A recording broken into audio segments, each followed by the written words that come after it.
The alarm clock screamed at 5:30 in the morning, just like it had every day for the past 3 years. Isabella rolled over in her tiny studio apartment, feeling the familiar ache in her feet before she even stood up. Another day at Chez Laurent waited for her, and tonight wasn't just any night. Tonight was the annual charity gala, which meant 12 hours of non-stop work, demanding customers, and probably no time for a proper meal break. She pulled on her black uniform and tied her dark hair back into a neat bun. The mirror showed tired eyes, but she forced a smile anyway. Working at one of Manhattan's most expensive restaurants required her to look perfect at all times, no matter how exhausted she felt. The customers paid hundreds of dollars for their meals, and they expected flawless service. The subway ride to the Upper East Side gave her 45 minutes to mentally prepare for the day ahead. She watched the city wake up through the train windows, office workers clutching their coffee cups, students heading to early classes, delivery trucks making their rounds. Everyone had somewhere important to be, something meaningful to do. Sometimes Isabella wondered if serving overpriced salmon to wealthy people really mattered in the grand scheme of things. When she arrived at Chez Laurent, the restaurant was already buzzing with preparation. Tonight's charity gala would host 300 of the city's most influential people. Politicians, business owners, celebrities, and old money families would fill every table, all gathered to raise money for the Children's Hospital. It was the kind of event that made headlines in society magazines and brought in more money in one night than most people earned in a year. The head chef was already barking orders in the kitchen, his voice carrying the stress of preparing a perfect meal for such important guests. Servers rushed around setting up elaborate table decorations, each centerpiece probably worth more than Isabella's monthly rent. Crystal glasses sparkled under the chandelier lights, and fresh flowers filled the air with an expensive perfume smell. "Isabella, you're on Section 4 tonight," called out Mrs. Chen, the floor manager. Section 4 meant the VIP tables near the stage where the most important guests would sit. It was both an honor and a challenge. These customers expected perfection and weren't shy about complaining if anything went wrong. As she checked her section, Isabella noticed the magnificent grand piano positioned center stage. It was a beautiful black Steinway, polished to a mirror shine and decorated with white roses for the occasion. A spotlight had been positioned to illuminate it perfectly, and the best table in the house sat right in front of it. Tonight's featured performer was some famous pianist from Europe, flown in specifically for this event. The program cards on each table announced his performance as the evening's highlight. Isabella had walked past that piano countless times during her 3 years at the restaurant, but she'd never really looked at it closely before. The keys seemed to call to her, and she found herself imagining what it would feel like to sit on that bench, to press those perfect keys and hear the rich sound fill the elegant dining room. She quickly pushed the thought away and focused on her pre-service checklist. The morning hours flew by in a blur of preparation. Tablecloths had to be pressed to perfection, silverware polished until it gleamed, and wine glasses inspected for any spots. Isabella's feet were already starting to ache, but she knew the real work hadn't even begun yet. The lunch service brought the usual crowd of business people and wealthy shoppers, all expecting the same level of excellent service that Chez Laurent was known for. During her brief afternoon break, Isabella stepped outside into the small alley behind the restaurant. The city noise felt overwhelming after the quiet elegance inside, but she needed the fresh air. Her phone buzzed with a text from her roommate asking if she'd be home for dinner. Isabella smiled sadly as she typed back that she wouldn't be home until after midnight. The gala would run late, and then there would be hours of cleanup afterward. She thought about her grandmother, who had passed away 2 years ago. Nana Rosa would have been so proud to know that Isabella was working at such a fancy place, even if it was just as a server. When Isabella was little, Nana Rosa used to tell her stories about the grand ballrooms and elegant parties she'd attended as a young woman in Italy. "Music makes everything beautiful," she would say. "Even the hardest days become magical when there's music." Back inside, the transformation for the evening had begun. The regular restaurant lighting was dimmed and replaced with warm, golden spotlights. The piano area looked like something from a fairy tale, with additional flowers and candles creating a romantic atmosphere. Professional photographers arrived to document the event, and security guards took their positions at the entrances. Isabella changed into her evening service uniform, a slightly more formal version of her regular outfit. She checked her appearance one more time, making sure every hair was in place and her shoes were spotless. The first guests would arrive in less than an hour, and everything had to be perfect from the moment they walked through the door. The kitchen staff was working at full speed now, preparing appetizers and checking that every dish met the chef's impossibly high standards. The wine steward was opening bottles of champagne that cost more than Isabella made in a month.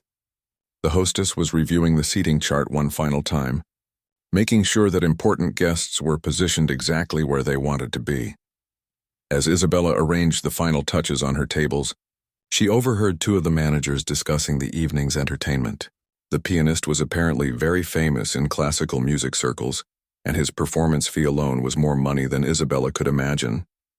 She wondered what it must feel like to have that kind of talent, to know that people would pay thousands of dollars just to hear you play. The first guests began arriving at 6 o'clock, stepping out of luxury cars and limousines. Isabella watched from the service station as women in designer gowns and men in perfectly tailored tuxedos made their way into the restaurant. The photographer's cameras flashed, capturing every arrival for tomorrow's society pages. Isabella took a deep breath and prepared herself for the evening ahead. In a few minutes, she would begin serving these powerful, wealthy people, invisible among the luxury and glamour that surrounded them. She had no idea that before the night was over, she would step out of that invisibility and into a moment that would change her life forever. The first 2 hours of the gala went exactly as planned. Isabella moved gracefully between her tables, serving champagne and appetizers to guests who barely acknowledged her presence. She had perfected the art of being helpful while remaining invisible, appearing exactly when needed and disappearing the moment her service was complete. At table 12 sat the mayor and his wife, deep in conversation with a tech company CEO about some new development project. Table 14 hosted a famous Broadway producer and several theater critics, their animated discussion about upcoming shows carrying across the dining room. The most prestigious table, positioned directly in front of the piano, seated Dr. Harrison from the Children's Hospital, along with the evening's biggest donors. Isabella had served Dr. Harrison many times during his regular lunch meetings at the restaurant. Unlike most customers, he always looked her in the eye when ordering and thanked her personally for her service. He seemed to actually see the staff as real people rather than just background fixtures, which made him stand out among the usual clientele. The dinner service progressed smoothly through multiple courses. Isabella's section alone generated more revenue in one evening than many restaurants saw in an entire month. She watched the guests enjoy their perfectly prepared meals, their conversation flowing as freely as the expensive wine. Everyone seemed relaxed and happy, completely unaware of the disaster that was brewing backstage. Around 9 o'clock, as Isabella was clearing the main course dishes, she noticed increased activity near the kitchen. Managers were whispering urgently to each other, and the event coordinator kept checking her phone with a worried expression. Something was clearly wrong, but the guests remained oblivious to any problems. The scheduled performance was supposed to begin at 9:30, right after dinner and before the auction portion of the evening. Isabella had seen the pianist earlier during his sound check, a distinguished man in his 60s who carried himself with the confidence of someone accustomed to performing for royalty. His reputation alone had helped sell tickets to the event, and several guests had mentioned how excited they were to hear him play. As Isabella entered the kitchen to pick up dessert orders, she overheard fragments of panicked conversation. The pianist was sick, something about food poisoning from his hotel. The event coordinator was making frantic phone calls, trying to find a replacement performer, but every classical musician in the city was either already booked or couldn't get to the restaurant in time. The gravity of the situation began to sink in. This wasn't just about entertainment for the evening. The performance was a crucial part of the fundraising strategy. Many of the guests had donated extra money specifically to hear this world-renowned pianist. The Children's Hospital was counting on tonight's event to fund several critical programs, and without the featured entertainment, donations might fall far short of their goal. Isabella continued serving dessert, but she couldn't stop thinking about the problem unfolding behind the scenes. She watched the event coordinator approach several guests, probably testing whether they might accept a different type of entertainment or simply skip the performance altogether. The forced smile on the woman's face couldn't hide her obvious distress. Dr. Harrison was explaining the hospital's latest research projects to his table guests when Isabella approached with coffee service.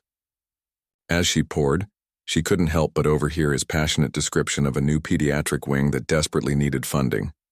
The emotion in his voice was genuine, and it was clear that tonight's fundraising success meant everything to him and the children his hospital served. The event coordinator finally made an announcement to the room, explaining that the featured performer had been taken ill and apologizing for the inconvenience. She tried to sound optimistic about still having a wonderful evening, but Isabella could see the disappointment on many faces. Some guests began checking their phones, probably calculating whether they could leave early now that the main attraction was canceled. Isabella felt her heart racing as she watched the situation unfold.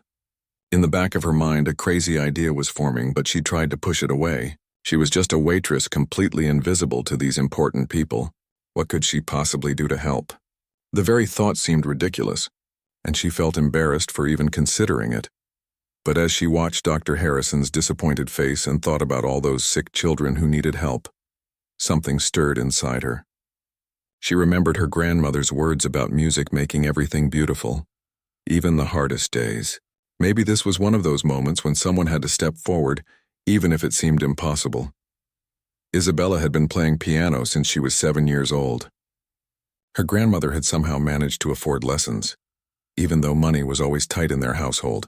The lessons continued through high school, and Isabella had even won a few local competitions. But that was years ago, and she'd never performed in front of anyone important. The biggest audience she'd ever played for was maybe 30 people at a community center recital. The restaurant's piano was a completely different instrument from the old upright she'd learned on. It was a professional concert grand, the kind of piano that real musicians used for important performances. Isabella had always dreamed of playing something so beautiful, but she'd never imagined actually having the opportunity. As she cleared more tables, Isabella noticed that several guests were already preparing to leave. The evening was falling apart, and with it, the hospital's fundraising goals. She thought about all the children who would suffer if the programs couldn't be funded. The weight of that responsibility felt overwhelming, but it also gave her courage. During a brief moment when she wasn't needed at any tables, Isabella found herself standing near the service station, staring at the empty piano bench. The spotlight was still focused on the instrument, waiting for a performer who would never come. The silence in that bright circle of light seemed to call to her, challenging her to do something she'd never dreamed possible. She looked around the dining room at all the influential guests, people who could change lives with their donations if they were inspired to do so. Then she looked at Dr. Harrison, still trying to keep his table engaged despite the evening's disappointment. These were good people who wanted to help, but they needed something to move them, to touch their hearts and open their wallets. Isabella's hands were shaking as she realized what she was about to do. It went against every instinct she'd developed in 3 years of remaining invisible and unnoticed. But sometimes the right thing to do was also the scariest thing, and this felt like one of those moments. She approached the event coordinator, who was still making desperate phone calls near the piano. Isabella cleared her throat and spoke quietly. "Excuse me, I might be able to help with the entertainment." The coordinator barely looked up, dismissing her with a distracted wave. But Dr. Harrison, who was walking past at that exact moment, heard her words and stopped. "What did you say?" he asked, looking at Isabella with sudden interest. She felt her courage wavering under his direct attention, but she forced herself to speak up. "I can play piano," she said, her voice barely above a whisper. "I know it sounds crazy, but maybe I could perform something for tonight." Dr. Harrison studied Isabella's face for a long moment, and she could see him thinking carefully about her unexpected offer. The event coordinator finally looked up from her phone, noticing the conversation taking place. "I'm sorry, but we need a professional performer," she said quickly, clearly stressed about the evening's problems. But Dr. Harrison held up his hand. "Wait," he said calmly. "Let's hear what she has to say." He turned back to Isabella with a kind expression. "You've been serving my table for years, and I've always noticed that you're different from the other staff. There's something special about you. Tell me about your piano experience." Isabella's heart was pounding so hard she was sure everyone could hear it. Her mouth felt dry as she tried to find the right words. "I've been playing since I was little," she began, her voice still shaky. My grandmother made sure I had lessons even when we couldn't really afford them.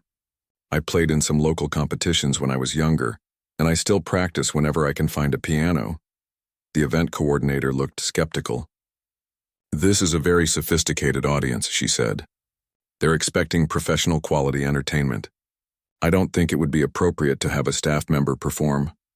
Isabella felt her face burning with embarrassment. The woman was probably right.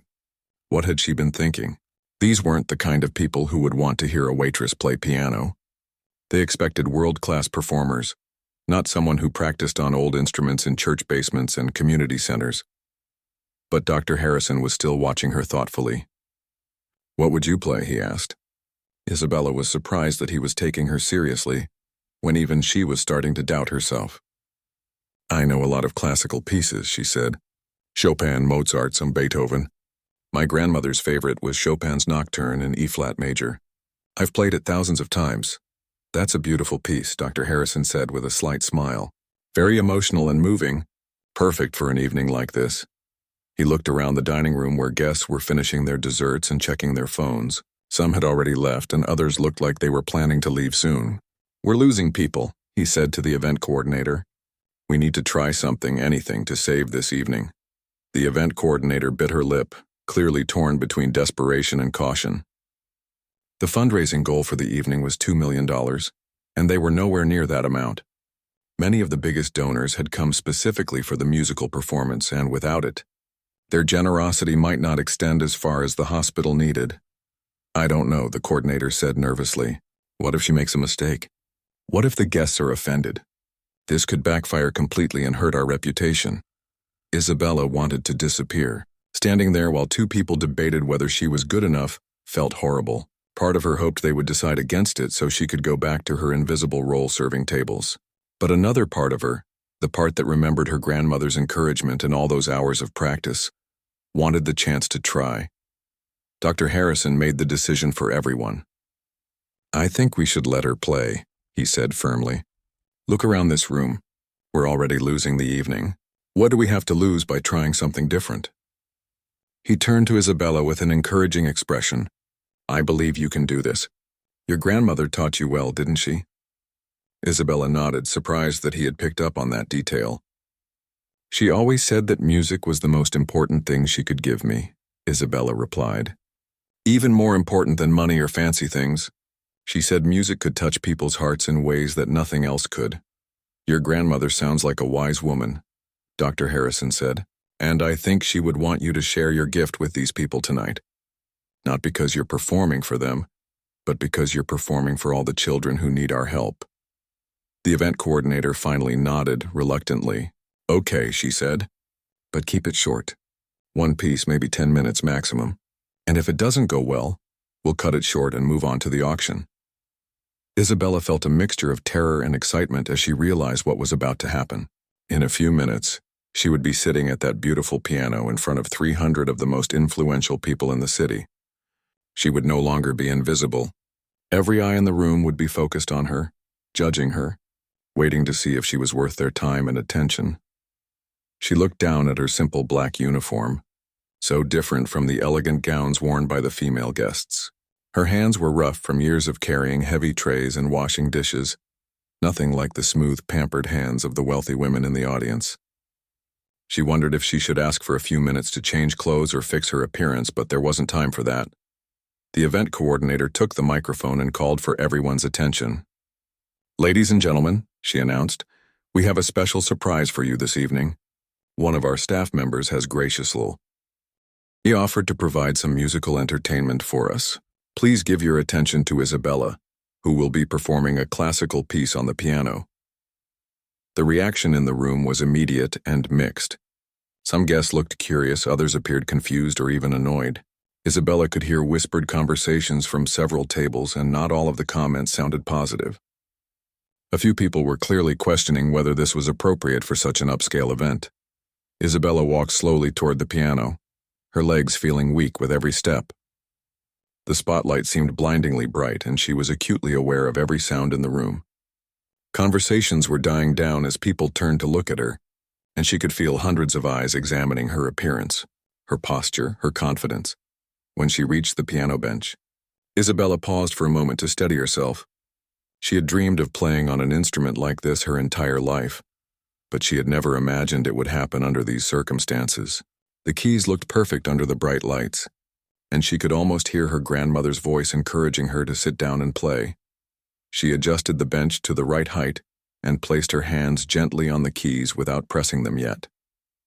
The room had grown almost completely quiet, with only the soft sounds of dishes being cleared in the background. Isabella closed her eyes for a moment and tried to center herself, remembering all those hours of practice and her grandmother's constant belief in her abilities.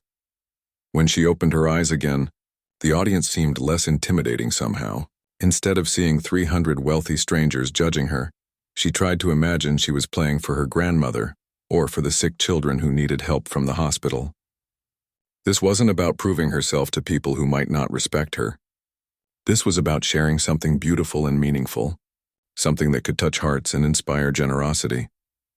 Isabella took a deep breath and placed her fingers on the keys for the opening notes of Chopin's Nocturne in E-flat major. The first sound that came from the piano was soft and gentle, like a whispered prayer. As the melody began to unfold, Isabella felt all her nervousness fade away. This was what she was meant to do, what she had been preparing for her entire life without even knowing it. The first notes of the Chopin Nocturne floated through the dining room like silk ribbons on a gentle breeze. Isabella's fingers moved across the keys with a grace that seemed impossible for hands that had spent years carrying heavy trays and scrubbing dishes. The sound that emerged from the magnificent Steinway was rich and warm, filling every corner of the elegant space with pure beauty. The transformation in the room was immediate and startling. Conversation stopped mid-sentence as guests turned their full attention to the young woman at the piano. The piece began softly, almost hesitantly, like someone sharing a precious secret.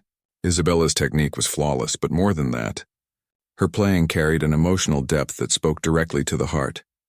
Mrs. Wellington, the steel heiress who was known throughout the city for her cold demeanor and sharp business practices, found herself completely captivated by the music. She had attended countless classical performances at Lincoln Center and Carnegie Hall, had heard the world's most famous pianists. But something about Isabella's playing was different. It wasn't just technically perfect, it was deeply personal, as if every note carried a piece of the performer's soul. At the mayor's table, conversation about city politics and development projects was forgotten. The mayor himself, a man who rarely showed emotion in public, felt an unexpected tightness in his throat as the melody unfolded. His wife reached across the table to take his hand, both of them lost in the unexpected beauty of the moment. Isabella was no longer aware of the audience at all. As her fingers danced across the keys, she was transported back to her grandmother's tiny apartment in Queens. She could almost smell Nana Rosa's coffee brewing in the kitchen and hear her gentle voice humming along to the music. Every practice session, every patient correction, every word of encouragement had led to this moment. The nocturne told a story without words. It spoke of longing and hope, of struggles overcome and dreams pursued despite impossible odds. Isabella's interpretation brought out nuances in the piece that even professional musicians sometimes missed. She understood the music not just intellectually, but emotionally, because she had lived the same journey of reaching for something beautiful despite difficult circumstances. Dr. Harrison watched from his front row table with tears forming in his eyes. He had known there was something special about this young woman, had sensed it during all those lunch meetings when she served his table with such grace and dignity, but he had never imagined she possessed this level of talent, this ability to move an entire room full of people with nothing but music and emotion. The technical aspects of Isabella's performance were remarkable. Her fingering was precise, her timing perfect, her dynamic control sophisticated. She had clearly spent countless hours perfecting her technique, probably on instruments far inferior to the one she was playing now. But what made her performance truly extraordinary was the way she made the music come alive, the way she found the human story within the classical composition. As the piece progressed, Isabella began to take more risks, adding subtle interpretations that were uniquely her own. She slowed certain passages to emphasize their emotional weight, then built momentum in others to create a sense of anticipation and release. It was the kind of musical storytelling that separated true artists from mere technicians. The Broadway producer at table 14 was leaning forward in his chair, completely absorbed by what he was hearing. He had worked with some of the most talented performers in the industry, but he recognized something special when he saw it. This wasn't just good playing. This was star quality, that indefinable combination of skill and charisma that couldn't be taught or manufactured. Even the restaurant staff had stopped their work to listen. Cooks peered out from the kitchen doors. Busboys stood frozen with dirty dishes in their hands, and other servers gathered at the edges of the dining room. They all knew Isabella as a colleague, someone who worked just as hard as they did for modest wages and little recognition. Seeing her transformed at the piano was like witnessing a miracle. The most emotionally powerful section of the nocturne arrived, where Chopin's melody soars with both beauty and melancholy. Isabella's playing captured every nuance of this complex emotional landscape. Some guests felt tears streaming down their cheeks without even realizing it. Others experienced a profound sense of peace and connection, as if the music was speaking directly to their deepest feelings. Mrs. Chen, the floor manager who had assigned Isabella to Section 4 that evening, watched with amazement from the service station. In 3 years of working together, she had never suspected that her reliable, hard-working employee possessed such extraordinary talent. Isabella had always been punctual, professional, and pleasant, but she had hidden this incredible gift so completely that no one had ever guessed it existed. The acoustic properties of Chez Laurent's dining room were perfect for piano music. The high ceilings and elegant architecture created a natural resonance that enhanced every note. Isabella's performance seemed to fill not just the physical space but also the emotional space, touching something deep within each listener's heart. As the nocturne approached its climax, Isabella's playing became even more expressive. She brought out the underlying passion in Chopin's composition, the yearning and hope that made this piece one of the most beloved in the classical repertoire. Her years of practice and natural musical instinct combined to create something truly special, a performance that would be remembered long after the evening ended. The tech billionaire at table 11 found himself thinking about his own childhood, about the piano lessons his immigrant grandmother had insisted on, even when money was scarce. He had given up music to focus on business and success, but Isabella's performance reminded him of what he had lost along the way. The beauty of her playing made him remember why music mattered, why it was worth preserving and supporting. Isabella's grandmother had always told her that music was a universal language that could bridge any gap between people. Tonight, that truth was being demonstrated in the most powerful way possible.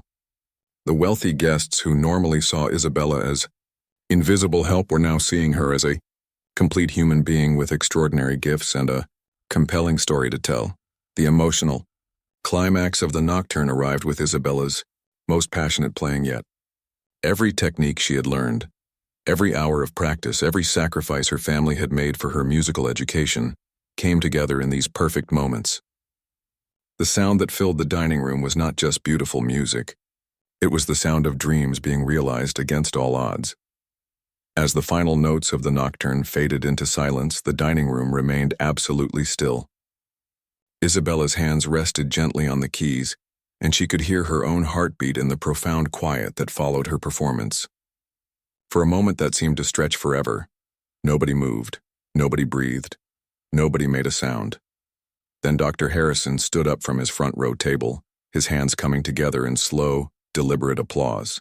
The sound of his clapping seemed to break the spell that had held the entire ERR captive. Within seconds, his wife joined him, then the guests at the neighboring tables, and suddenly the entire dining room erupted in the most enthusiastic standing ovation anyone could remember. The applause was thunderous, but it was more than just polite appreciation. This was genuine emotion, real recognition of something extraordinary they had all witnessed together. Mrs. Wellington, who hadn't cried in public for over 20 years, wiped tears from her cheeks as she clapped. The Broadway producer was shouting, "Bravo!" along with several other guests who seemed to have forgotten their sophisticated reserve. Isabella remained seated at the piano bench, overwhelmed by the response. She had hoped her performance would be acceptable, maybe even good enough to avoid embarrassment, but this reaction was beyond anything she had ever imagined possible. The applause continued for what felt like an eternity, wave after wave of appreciation and admiration washing over her. The mayor approached the piano with his wife, both of them still applauding. "That was absolutely magnificent," he said warmly, his politician's composure completely forgotten. "Where did you study? Who was your teacher?" Isabella struggled to find words to respond. "My grandmother taught me at first," she managed to say. "Then I had lessons at the community center. I practice wherever I can find a piano." More guests began gathering around the piano, each wanting to congratulate Isabella personally. The tech billionaire introduced himself and asked if she had ever considered a professional career in music. The Broadway producer handed her his business card, talking excitedly about opportunities in the theater world. Even Mrs. Wellington, known for her icy demeanor, waited patiently in line to speak with the young woman who had moved her so deeply. The event coordinator, who had been reluctant to let Isabella perform, now looked completely stunned by the evening's unexpected turn. She approached the piano with tears in her eyes and took Isabella's hands in hers. "I owe you an apology," she said sincerely. "And more than that, I owe you my deepest gratitude. You just saved our entire event." Dr. Harrison returned to the microphone to address the room. "Ladies and gentlemen," he began, his voice thick with emotion, "we came here tonight to raise money for sick children who desperately need our help.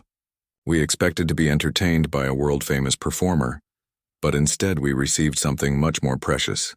We witnessed the power of dreams, the beauty of talent nurtured against all odds, and the reminder that extraordinary gifts can be found in the most unexpected places."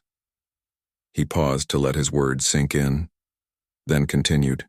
"Isabella's performance tonight embodies everything we're trying to achieve at the Children's Hospital.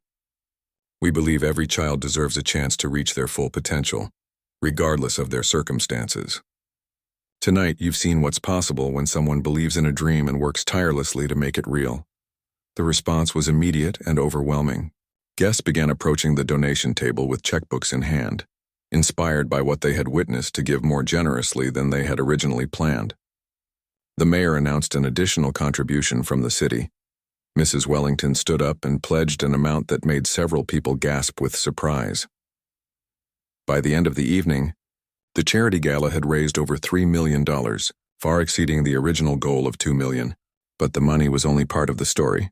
Isabella's performance had created something intangible, but equally valuable, a sense of connection, purpose, and possibility that would inspire these influential people long after the evening ended.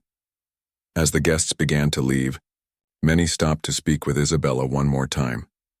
Business cards were exchanged, invitations extended, and promises made. A talent agent offered to represent her. A music school dean talked about full scholarships. A classical music patron offered to sponsor her professional training. Isabella felt dizzy with all the possibilities suddenly opening before her. Just hours ago, she had been an invisible waitress, grateful for steady work that paid her bills. Now she was being offered opportunities she had only dreamed about, chances to study with the best teachers and perform on the world's greatest stages. Dr. Harrison was one of the last guests to leave. He approached Isabella with a warm smile and took her hands gently. "Your grandmother would be so proud of you tonight," he said softly. "Not just because you played beautifully, but because you found the courage to step forward when it mattered most. That takes a special kind of strength."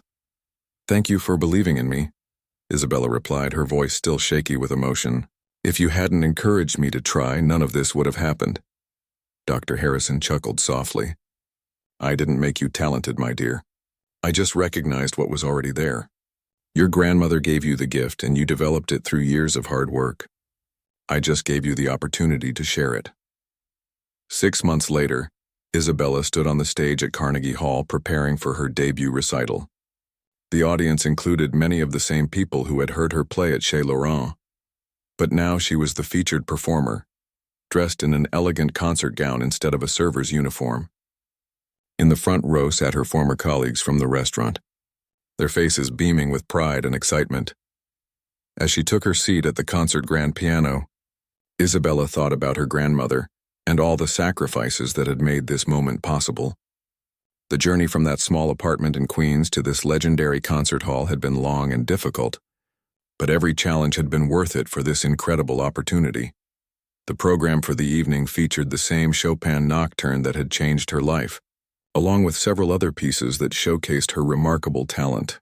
As she placed her hands on the keys to begin her first selection, Isabella smiled at the thought that sometimes the most extraordinary moments come when we find the courage to share our hidden gifts with the world.